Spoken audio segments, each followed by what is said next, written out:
Hi, good morning, everybody. Thank you for joining. We'll give it another minute and make sure that we have other people that are in the lobby waiting to join are able to attend. So we will kick things off in a minute. Thanks.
All right. Good morning. Good morning. Good morning. Thank you so much for joining, guys. Really appreciate it.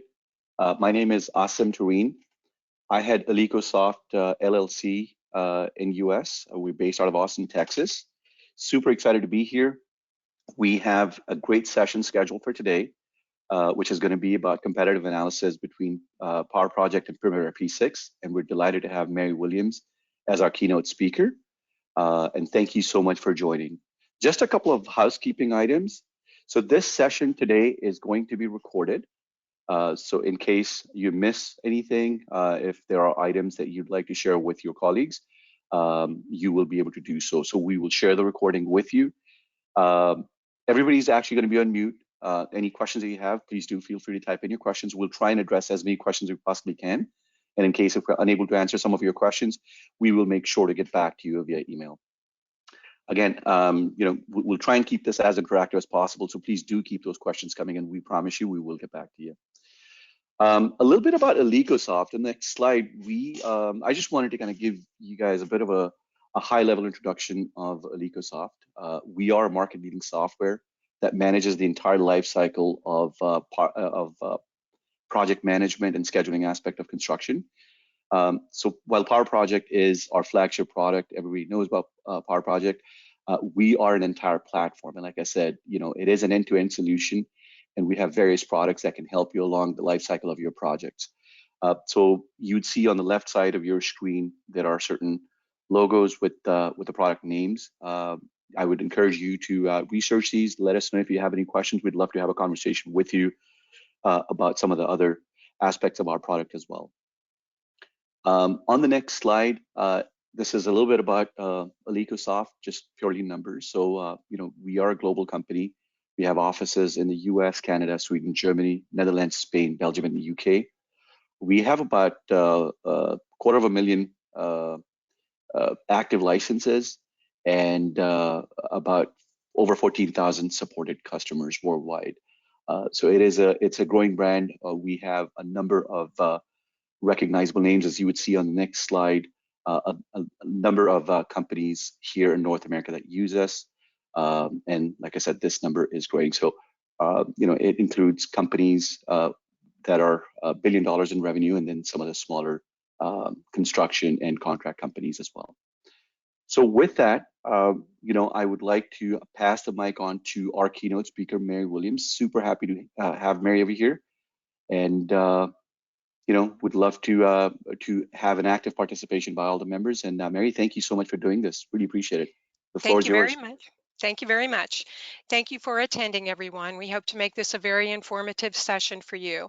Just a little bit about myself. My name is Mary Williams. I'm the CEO and founder of Projects Analytics, and I've been a project controls expert for over 35 years. I'm a certified consultant with both Powerproject and Oracle Primavera, and I've trained over 7,000 users in project controls and construction accounting concepts and solutions. My company is Projects Analytics. We are a women-owned business. We are an Alicosoft Powerproject partner and an Oracle Primavera Gold partner. Our products and services include software sales, implementations, training and consulting, and product support. I'd like to discuss the agenda that we will be covering today, and I'd like to start off by saying that Powerproject and P6 are both excellent and robust tools for managing project schedules, resources, and costs. Our objective today is to demonstrate that Powerproject is the more economical, easier to use solution with a much shorter learning curve. That being said, the items on our agenda will clearly illustrate that. We'll start by setting up a project with an easily used template. We'll learn that you can quickly assign codes, calendars, and resources, and various other project elements using drag and drop functionality. We'll discuss how you can use task pools to quickly add scope to your project, and how you can quickly link tasks, whether it be graphically on the bar chart or by using columns. Powerproject enables you to do various what-if scenarios with their very robust undo functionality. We'll also discuss baselines. We'll do a quick progress update and discuss views, which are analogous to layouts in Primavera. And then we'll discuss borders, which enable us to provide presentation quality reports. So with that, I'm going to switch over to Powerproject, and we'll create a new project. One of Powerproject's major features is the ability to quickly add a project, and we can add projects using templates. So here you can see as I'm creating a new project, I'm presented with a variety of templates. These are the templates I've built over time. Many of these are out of the box. So what's the purpose of a template? A template lets you quickly speed up the setup of a project. A template may include project elements such as calendars, resources, cost centers, your default views and layouts, and various settings that are specific to you.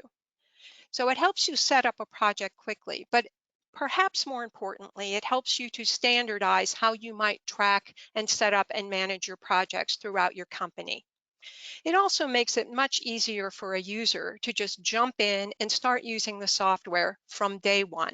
They don't have to recreate the wheel every time they create a new project.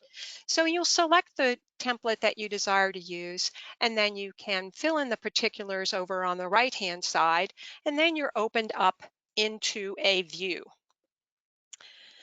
So the view that I'm looking at is called the bar chart view. But I'd like you to observe that there are other views open. I've got a view for assigning relationships, and I've got a view to support the process of assigning resources and costs, and a view to support my progress update activities. Why is this important? Well, as a user, when I log in, I have all that I need right in front of me. When I want to assign relationships, I select that view, and I can just toggle between the different views. If you've used Primavera, you'll know that you can only have one view or layout open at a time. So users have to constantly be opening up different views or editing the one they're currently looking at. Here, a user has it all at their fingertips. Now, what are the components of the view? Well, the first component we will discuss of the view is the project view over here on the left. This has all of my major project elements. Eventually, I'll create my work breakdown structure under program, but notice we've got resources, consumable resources, code libraries, those are analogous to activity codes in Primavera, calendars, and various other project elements. The beauty of having the project view as it is that not only can I use these project elements to assign these values to my various activities on my schedule, but I can actually create and edit them directly from this view. So if I need to add a new resource, I can right-click, create a new resource, or right-click, create a new cost center, code library, or even a new calendar.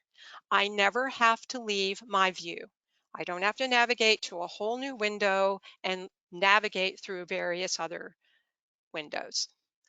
So very easily to add new items to your window. Additionally, most of the items on the project view can easily be dragged and dropped onto your tasks, and we'll see that here in a minute.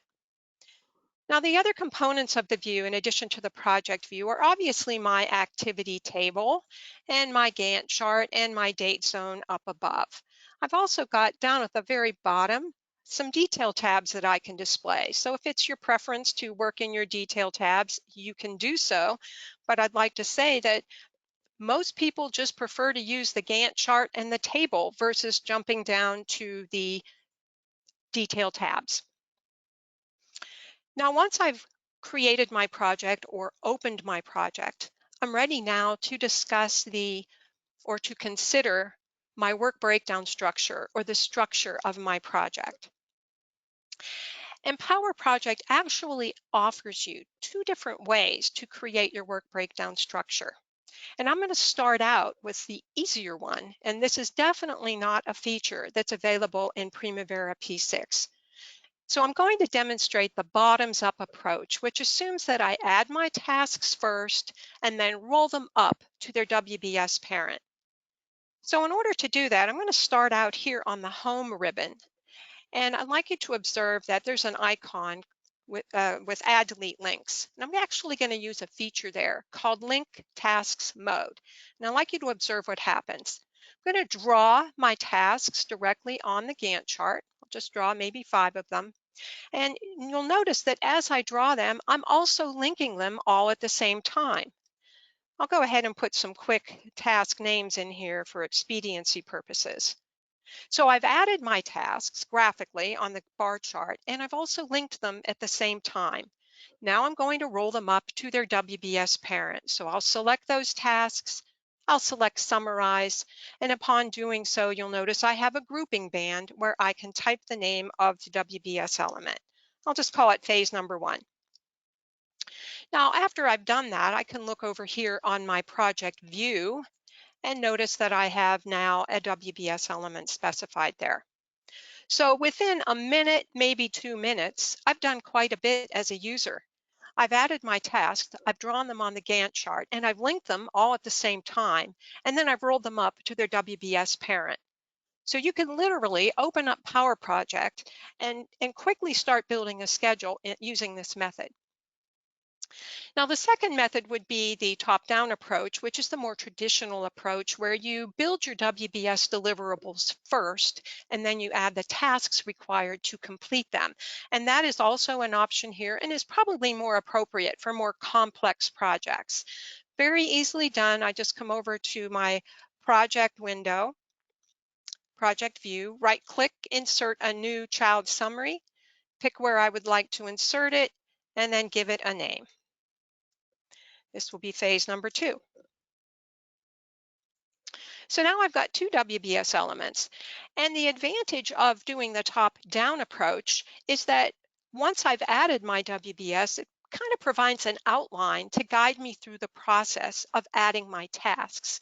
So for example, if I select phase number 1, I can see the tasks that I've entered there. If I select phase number 2, then I can observe that I've got a chart where I can start adding the tasks to that WBS. In other words, it acts like a pre-built-in filter for that WBS element. Now for phase number 1, I drew the tasks on the Gantt chart and linked them at the same time. For phase number 2, I'm going to try a couple of other things. Suppose that as a user, it's your preference to store all of your lists of activities in your Excel spreadsheets, or maybe you receive an Excel spreadsheet from another project team member and you need to get them into your schedule. How do I do that? Well, I've got a spreadsheet down below here, and I'm going to go ahead and copy this. Now, this is a very simple spreadsheet, and I'll go back into Powerproject, and I'm just going to go ahead and paste that into my WBS element.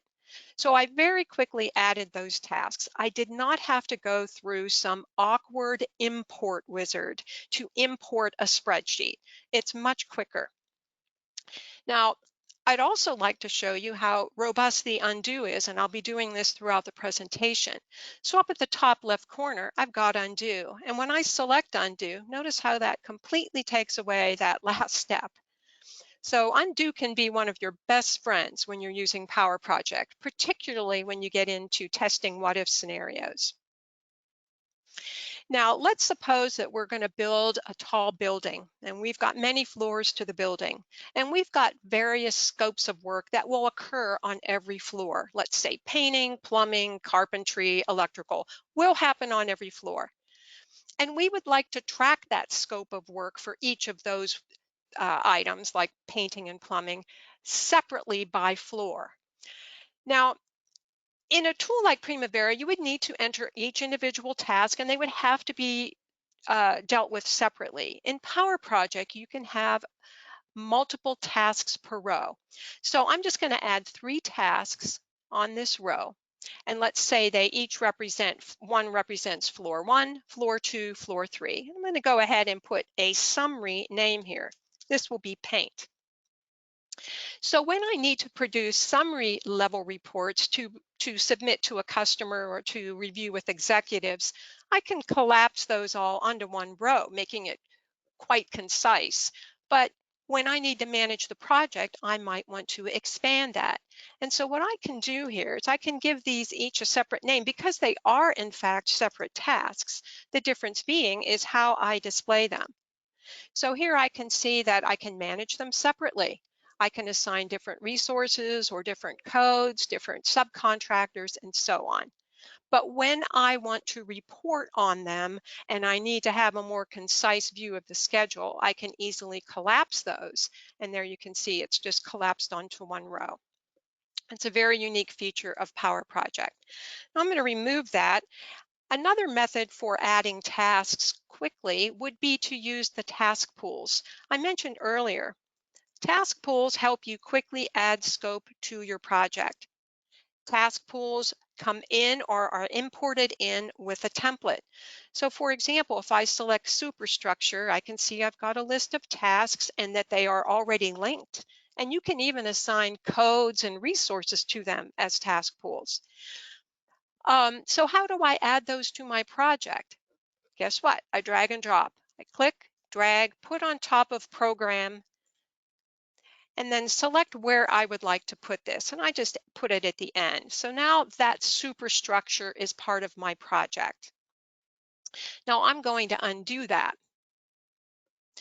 Another thing, if I look at another task pool that I have, it's actually a full project.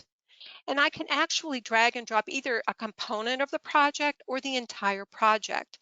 So drag and drop, put it on top of program, select where I would like to insert it, and there you go. I now have a complete project that I've just inserted using a task pool.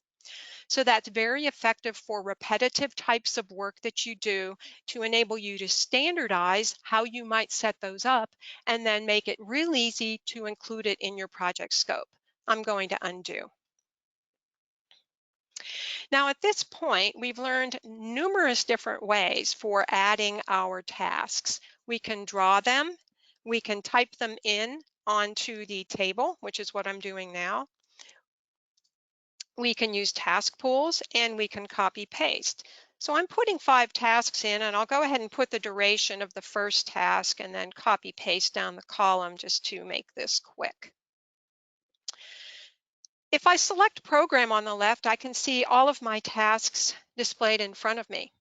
And so at this point, I'm in a position where I can link my tasks. That's arguably one of the most important parts of putting a schedule together is effectively linking your tasks to depict the way that you plan to execute your project. Well, my tasks under phase 1 are already done. And let's just continue with the theme of doing our links on the Gantt chart. Now, as a person who's used Primavera for many, many years, I never, ever draw the links on the Gantt chart. I always use my detail tabs. But over the years, since we've started working with Powerproject, I've become an aficionado of doing it on the Gantt chart. So let's explore that a bit. First of all, I can create start-to-start relationships, but more importantly, I can create a start-to-start relationship with lag. Just kind of move along the bottom of the task to the desired number of days of lag, and then draw the start link to the appropriate task. And I can do the same with a finish to start relationship with lag. Just drag this out to the right, the desired number of days, and then drag it to its appropriate successor. And notice how you can see the lag annotation on the Gantt chart. Now, what happens if I made a mistake? 13 days of lag? I don't think so. I only need 5. I could delete the link and redo it, or I can edit the link. So I can just double click on the link. And on the second tab, I can come down below and change it right here. And notice I can also change the lag type. So in Powerproject, I can use days or some measure of time, but I can also base the lag on the percentage of duration of the task. And that is a very unique feature to Powerproject that's not available in Primavera. And then I'll go ahead and close. So now it's a 5-day lag. Let's say, well, I didn't really link that to the appropriate task. Not to worry. Once again, I can just grab that link and put it elsewhere. So very easy to do your links on the Gantt chart. Now I'm going to remove these links at the bottom for phase 2, and I'll go up to add, delete links and unlink those tasks. Another very efficient method of linking tasks is to do block linking. And block linking just means that I select a bunch of tasks and then say link tasks, and it'll create a finish to start relationship between them. So I'll go ahead and select these tasks in phase 2, and I will link those. Now you can do block linking in Primavera, but let's say you make a mistake. In Powerproject, I can come up and undo. It undoes the whole process. You would need to undo each link in Primavera. Now I'm going to go ahead and redo because I really do want those links. And I'll link this task from phase 1 to phase 2. So now that I've got all of my tasks linked together, I'm in a good position to schedule my project. So up on the home ribbon, I've actually got an icon to reschedule the branch. And I've also got, although it's not enabled, I also have the ability to auto reschedule. I'm not using that for purposes of this demonstration, but you could certainly turn that on. But to schedule the project, just like in Primavera, you press F9 and you verify your data date, which in our example is 2/21. And then I can get visibility to my overall project schedule and my critical path, which on this very simpleton schedule, everything is on the critical path.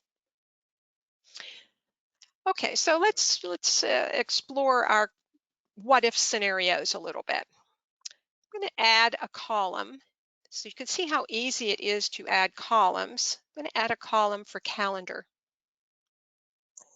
And when I add that column for calendar, you'll observe that they're all currently assigned the 5-day work week. And the reason that that is that's the project default. And I know it's the project default. If I look over here on my project view under calendars, you can see there's a red check mark indicating that it's the default. But you'll notice there are, numerous other calendars. So let's say I'm looking at phase 2 and I see we're currently scheduled to finish on 5/21 for that scope of work.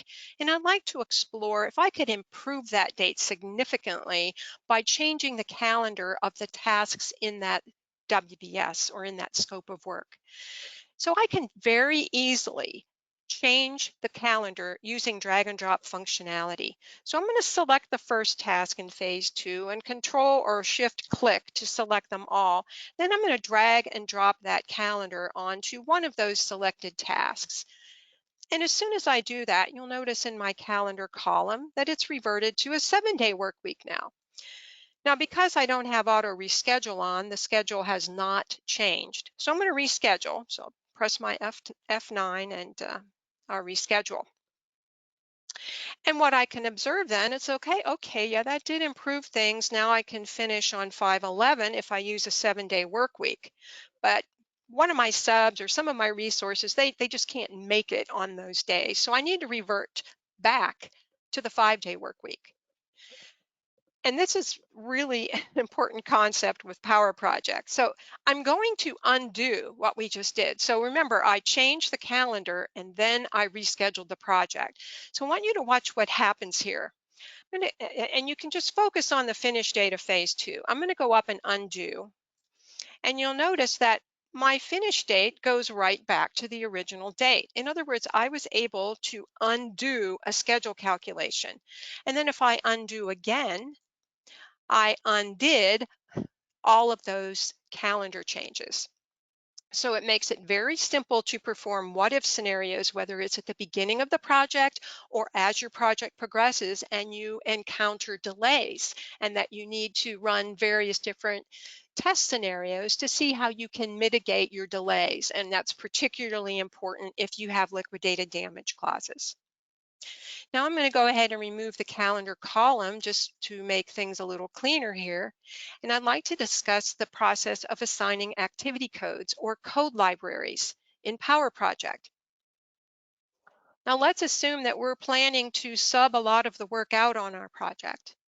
And we would like to be able to sit down on our weekly project meetings and be able to discuss with our subcontractors where they need to be, how they're progressing, so on and so forth. Well, when I just look at my table and my Gantt chart right now, it's not real easy to determine that. And that's where using code libraries comes into play. So let me expand code libraries over on my project view. And I can see I've got a code library for subcontractor. But do remember, I can add a new one directly on this view. So I'll expand subcontractor and I'll see all of the subcontractors that were imported with the template. But let's say I've got some more subcontractors that aren't on this list. No problem. I can right click on subcontractor and enter a new code library entry. Now you may observe that beside each subcontractor, there's kind of a color scheme. And that's significant because as you'll see when I start assigning these to the tasks, that the task can take on the appearance of that color scheme. So I'm going to drag and drop Williams Design onto the first task, and I'll be prompted with a question. Do you want to see the color scheme? And I'm going to say yes. I want it to display the colors of my subcontractor code library. So I assigned it to one task. Let's say I'd like to assign Smith General Contractors to the second group of tasks. And you can see as I do so that the task takes on the appearance of that subcontractor. I'll just do this quickly here. Okay, so I've assigned those and they look kind of pretty on the Gantt chart. So really, what does that get me at this point? Well, first of all, if I were to pop over to my print screen and print this report or print this view, I would notice that those color schemes are displayed, but I also would notice that I've got a legend at the bottom, which would inform me as to what that color scheme referred to. Now let's go back. But the real point of this is how can I use assigning these codes to maximize my management of my schedule? So I'm going to come over to subcontractor on the project view. I'm going to right click and open the code breakdown structure. And what that will do is immediately toggle the view so that it's now organized by subcontractor versus my WBS or natural order as Powerproject calls it. So now I can very easily and quickly sit down with my subs and my other project team members and discuss who's accountable for what. Then that's important not only at the beginning of the project, but as you start progressing through and actualizing your project. So not only can I rearrange it this way, these subcontractors on the left on my project view actually act like a filter. So if I just click on Williams Design, I only see Williams Design. Or Jeff's Landscaping, I guess I didn't assign him, Edwards Excavation, or Interior Finishes. And then I can control click if I want to explore more than one. And then clicking back on subcontractor, it reverts to everybody. So without changing anything in my view permanently or whatever, I can directly go back to my file menu to print, and that carries through to the print, making it very easy to spend more time managing your schedule, managing your project versus creating these views from scratch. So once I'm done managing based on subcontractor, now I want to go back and revert back to my work breakdown structure. So how do I do that? It's very simple. I just come up to the top on my project view, select program, and now I'm reverted back to my natural order, which is by WBS. And if I no longer need to see the color schemes reflected on the Gantt chart, not to worry there, I just right click on subcontractor and uncheck to make that the display library. So again, makes it very simple to easily assign codes to your tasks and then quickly reorganize based on that code. So we can follow the same type of process when we're assigning resources and costs. So if I go up to my resources, let's say I'd like to assign a carpenter to my first task A, can very easily drag and drop and assign to that task. So I can use drag and drop functionality, but in this example, I'd like to toggle to one of my other views. And on this view, which is very, very efficient, I'm prompting myself with columns and I'm able to enter how many of each resource I need. So for task A, if I need 2 roofers, I'll just go ahead and put 2 there. And I should observe in my histogram below how that changes accordingly. Now I'm going to go to task B and I'm going to say I need 7 roofers. And before I press enter, I want you to focus down at the bottom right-hand corner, because what will happen here is I get immediate notification that I've overallocated that resource. So I get that notification, but I also can notice that on my histogram. So it makes it very easy to manage your, easily enter your resources and then manage them from that point. Same thing goes with entering costs. So if I go ahead and click on the view for costs, you'll notice that this table or view is organized in such a way to support entering subcontractor costs, but it could be any type of cost. And I may have multiple types of costs, but all I need to do is type directly in the column and proceed on. And as I do so, I'll notice that my histograms down below start reflecting my cumulative cost as well as my monthly costs. But another way you might look at this is, well, maybe I'd like to see how much each subcontractor's contract will be. So I can just go back to my code library, right-click on subcontractor, open the code breakdown structure, and now remember, I'm now reorganized based on subcontractor, and this makes it very easy to enter the data for each subcontractor. And again, this would carry forward if I wanted to print. Now, I'm going to go back to my bar chart view. So we've created our project, we've created our work breakdown structure using the bottom up and the top down approach. We've linked our tasks very easily. Now we're in a position where we can perhaps create our project baseline. So I'm going to do that by going up to my project ribbon and select Baseline Manager. Now obviously in Primavera P6 you can create baselines. So I'm just going to kind of do this quickly here. Let's call it B15.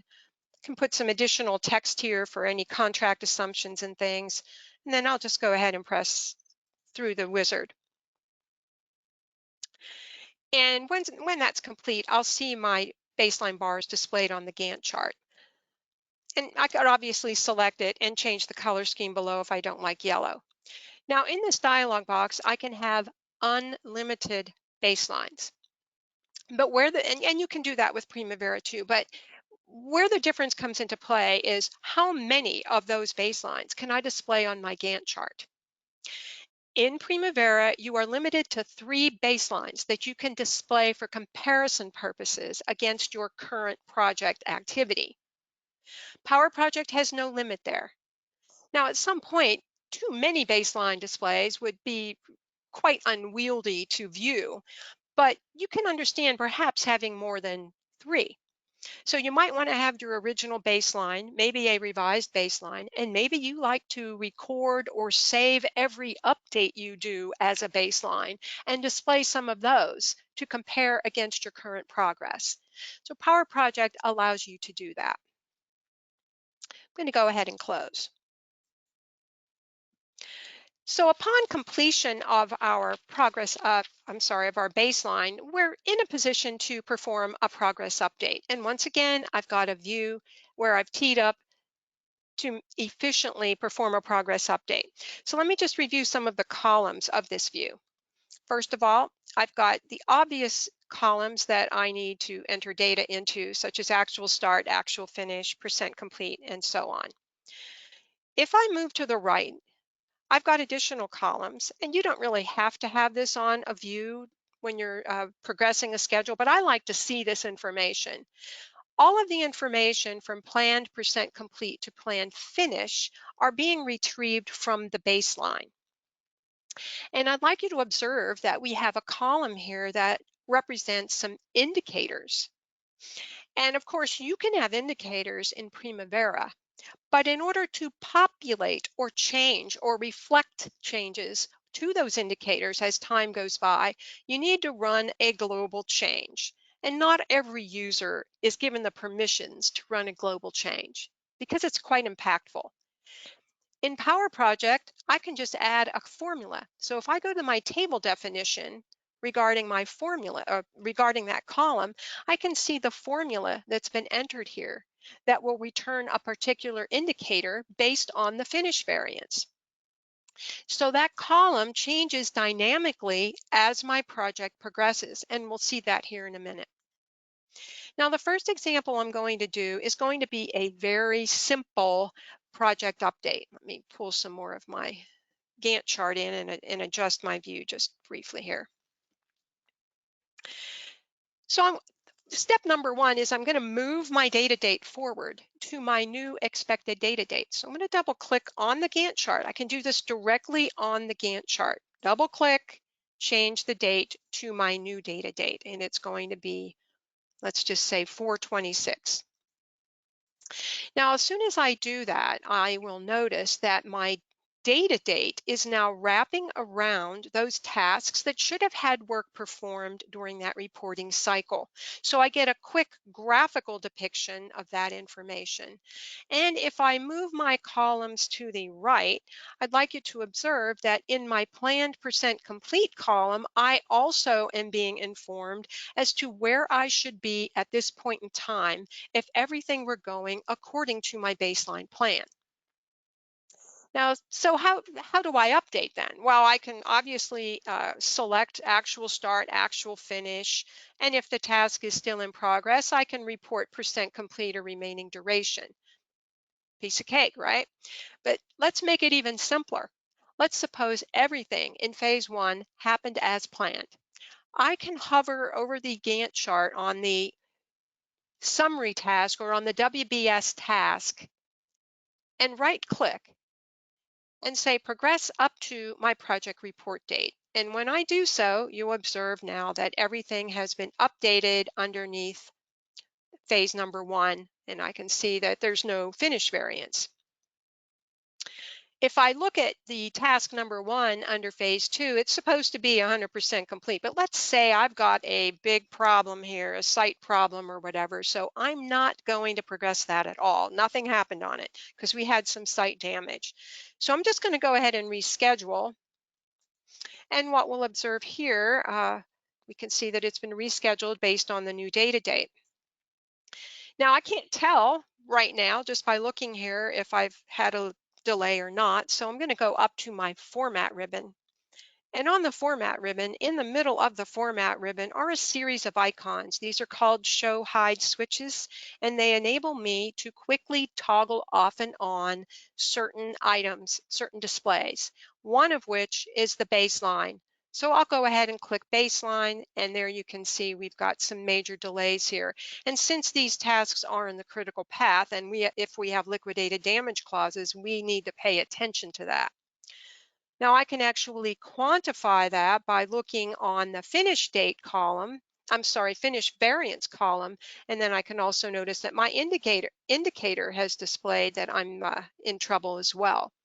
So from this point, I might want to implement some mitigation plans, such as changing the calendar like we did earlier in the presentation. I could change the calendar on the remaining tasks and reschedule and explore the results, and then maybe undo if it didn't give me the desired result. I can also put a text annotation on here, easily attach, and I'll just say site damage. So it makes it very simple. This was the simple progress update where I'm just rolling my data date forward as we go. Now from this point, I'd like to abandon this simpleton project and open up one that is still simpleton, but it's a little more robust than this one. And there's more progress on it. So I'm going to open up this project. And what we'll see as soon as we log in is that there's considerable more tasks and so on to this project. And there's been some progress update. What I wanted to illustrate here is that Powerproject has the feature called multiple progress periods. I've got 3 here. I've got my first data date, which is the beginning of the project, 2/22. The blue data date reflects my first reporting cycle of 4/19, and then the pink one reflects my second reporting cycle. And the advantage of using multiple reporting periods is I can clearly determine in which reporting cycle a task has been statused. So I can see that we had some site damage here and that it occurred during our second reporting cycle. And I know that because the progress shading correlates to the data date. Now, we can actually explore the show hide switches a little more thoroughly here. So remember, those are up on the format ribbon. So let's look at some things here. If I don't want to see my data dates or progress lines, I can turn those off. I can turn off the progress shading. I can turn off my links. I can turn off annotations, the text boxes. And remember, we've already done the baseline. If I don't want to see these dashed lines representing each month, I can turn that off. And I can even turn off the horizontal ruling lines if I so desire.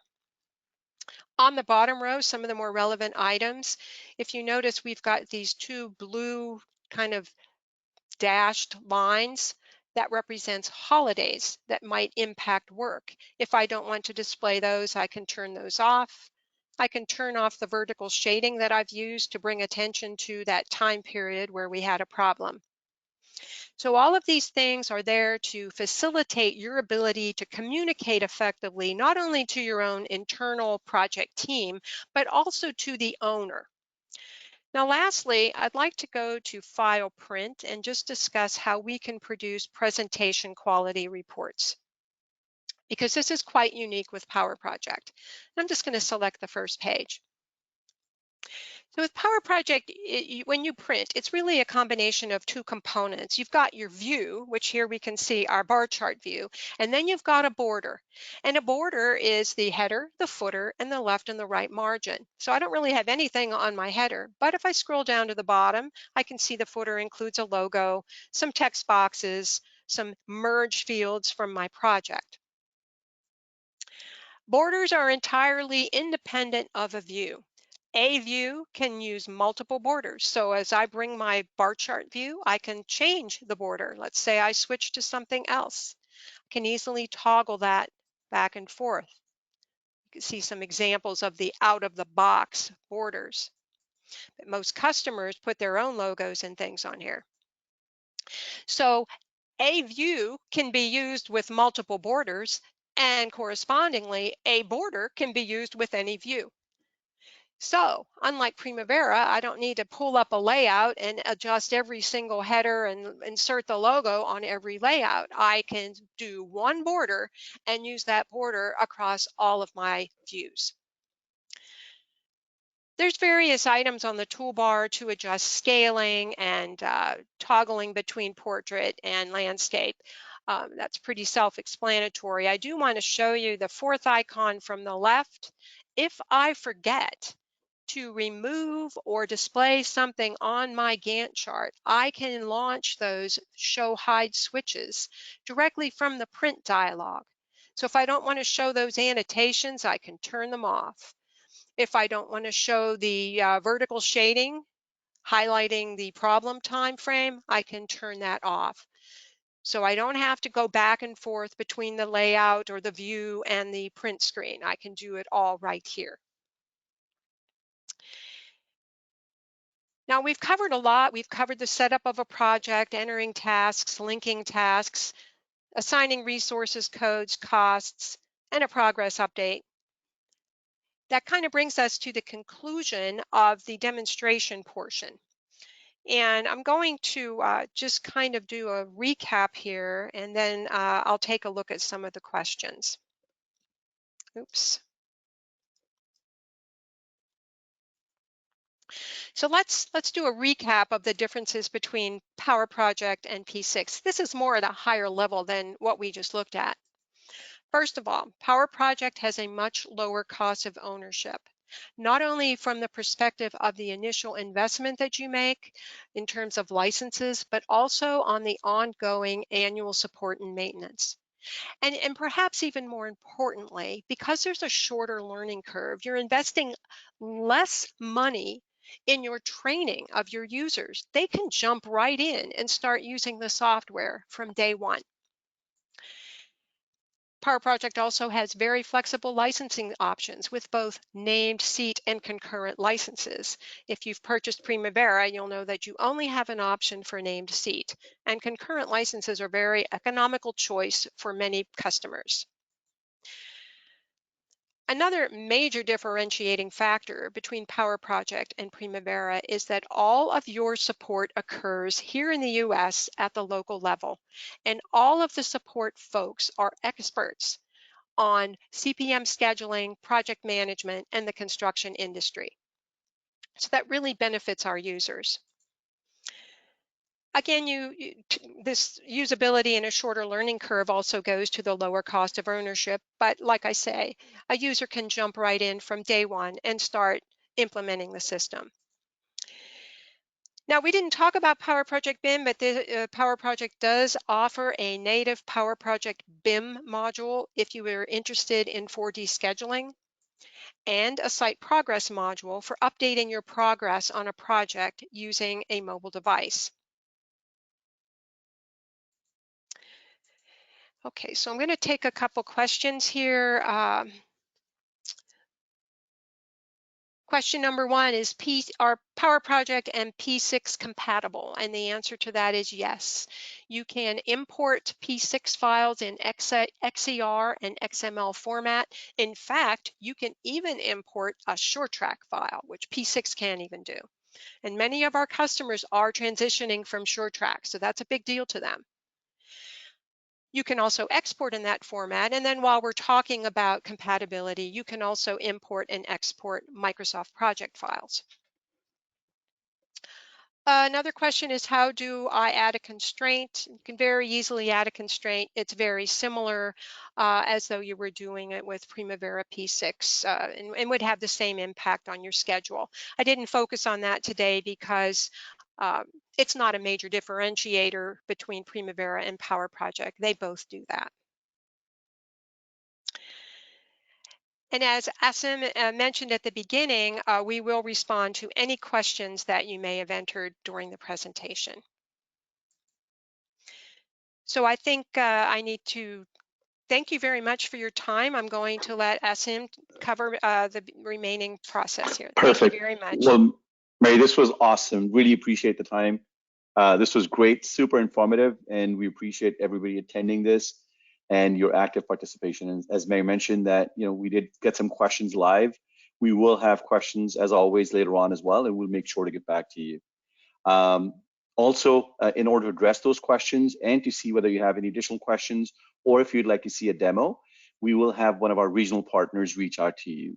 Here are some of the names of our regional partners, so you may hear from them as a follow-up after this. So we will make sure to share this recording with you. We will answer any questions you might have sent and also proactively contact you to see if we could be of any additional help. So thank you again for your participation. Mary, thank you for doing a wonderful presentation. Really appreciate it. And thanks everybody for their time. Enjoy the rest of your day. Thank you. Cheers. Bye. Thanks. Bye-bye.